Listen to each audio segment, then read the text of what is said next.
Salut à tous, dans cette vidéo je vais vous parler de l'arrêt cardiaque et surtout du premier geste de secours à faire si vous êtes en face de quelqu'un qui fait un arrêt cardiaque.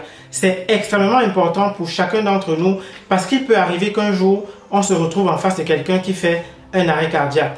Je vais commencer par les choses qu'il ne faut absolument pas faire. La première chose qu'il ne faut absolument pas faire lorsque vous êtes en face de quelqu'un qui fait un arrêt cardiaque, c'est de laisser le malade pour aller chercher un taxi. Ne laissez pas la personne pour aller chercher un taxi. Envoyez quelqu'un d'autre pour que la personne puisse chercher un taxi. Pendant ce temps, vous aurez un travail, vous, à faire. La deuxième chose qu'il ne faut absolument pas faire, c'est de laisser la personne pour aller chercher de l'aide. C'est de laisser la personne pour aller crier à l'extérieur pour dire au secours, au secours. Ça ne sert à rien. Vous avez un autre geste important qu'il va falloir que vous fassiez systématiquement devant la personne. À la limite, vous pouvez sortir pendant 5 secondes, 10 secondes ou plus pour appeler au secours, mais rapidement, vous devez revenir sur le malade. Alors maintenant, qu'est-ce que c'est qu'un arrêt cardiaque? L'arrêt cardiaque, c'est simplement le fait que le cœur de la personne arrête de battre. Et c'est quoi la conséquence en fait lorsque le cœur arrête de battre?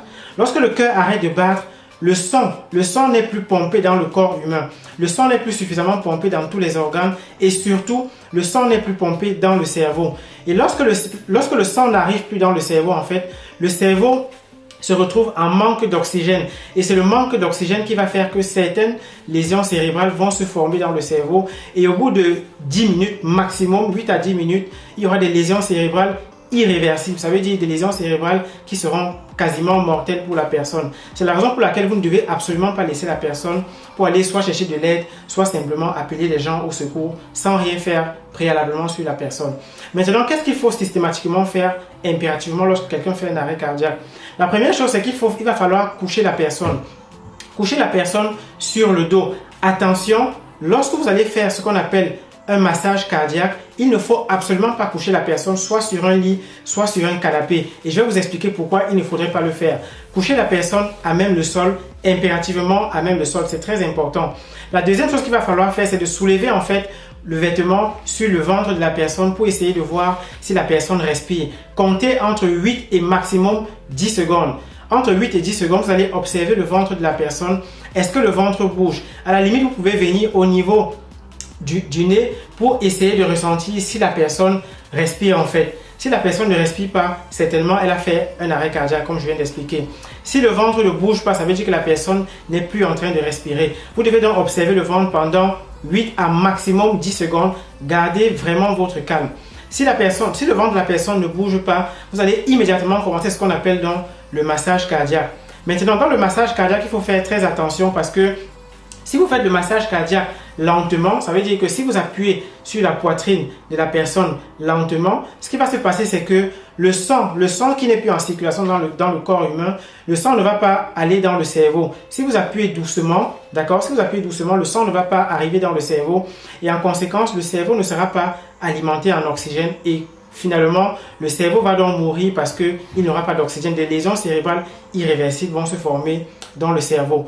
Si par contre, vous appuyez sur le cœur beaucoup trop vite, ce qui va se passer, c'est que le cœur ne sera pas suffisamment chargé en sang au moment où vous allez appuyer. C'est-à-dire que, imaginez un ballon dans lequel vous versez de l'eau. Vous prenez le ballon, vous appuyez sur le ballon. Lorsque vous allez appuyer sur le ballon, l'eau qui est dans le ballon va sortir du ballon, d'accord? Si vous appuyez trop vite, si vous faites comme ça, beaucoup trop vite, l'eau ne va pas avoir le temps d'entrer dans le ballon pour ensuite être repompée à l'extérieur.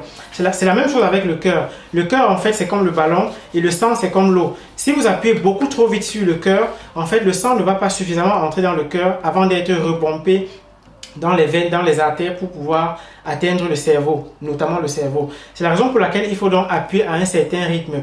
Et le rythme, en fait, je vais vous le montrer tout de suite dans la vidéo avec ma femme. La chose qu'il va donc falloir faire, c'est d'appuyer sur le cœur d'une manière absolument rythmée. Je vais vous prendre un exemple.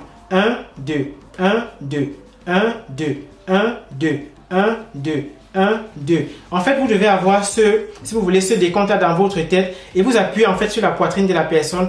Appuyez en moyenne entre 3 à 4 cm. Essayez d'appuyer entre 3 à 4 cm. C'est en fait la bonne profondeur, si vous voulez, pour pouvoir en fait pomper, pour pouvoir en fait appuyer sur le cœur pour que le sang puisse être pompé dans les organes de façon normale. Absolument, faites ce geste absolument et restez sur la personne aussi longtemps que possible en attendant que les secours arrivent, en attendant que d'autres personnes puissent appeler les secours. Quant à vous, restez sur la personne, appuyez sur la poitrine, n'ayez pas peur de casser une côte à la personne. Pourquoi? Parce que même si vous cassez une côte et que la personne reste vive, la côte en fait ça peut être travaillé par la suite. Les médecins sauront comment s'occuper de cette côte-là. Par contre, si vous ne faites pas le geste normalement ou en tout cas suffisamment, la personne pourrait mourir simplement parce que son cerveau n'aura pas été suffisamment alimenté en oxygène pendant 2 à 10 minutes. C'est suffisant pour que la personne meure. Donc c'est extrêmement important. Pensez à le faire. Si quelqu'un fait un arrêt cardiaque à côté de vous, voilà le geste que vous devez faire. Et surtout, partagez ce geste avec les gens qui sont chez vous. Ce que je vous recommande en fait, c'est de pouvoir faire l'exercice chez vous, non pas d'appuyer fortement sur le cœur d'une personne vivante, mais d'essayer tout simplement de faire les gestes pour pouvoir en fait garder cela en mémoire et aussi pour pouvoir permettre à toutes les personnes qui sont dans votre maison de connaître en fait quel est le geste de premier secours qu'il faut faire. Parce que ça ne sert à rien que vous soyez le seul à le connaître. Si vous êtes le seul et que c'est à vous qu'arrive en fait l'arrêt cardiaque, personne d'autre ne saura vous aider. Donc, ce qui est important, essayez de faire le même geste avec toutes les personnes qui sont dans votre famille. Essayez de voir ce type de vidéo au moins une fois tous les 2 mois pour pouvoir rester en alerte, pour pouvoir garder en fait le geste de premier secours dans votre tête. Voilà ce que je voulais partager avec vous dans cette vidéo. C'est extrêmement important. Apprenez-le à beaucoup d'autres personnes. Je suis le docteur Gaël Chioué. Rendez-vous dans notre environnement de finance.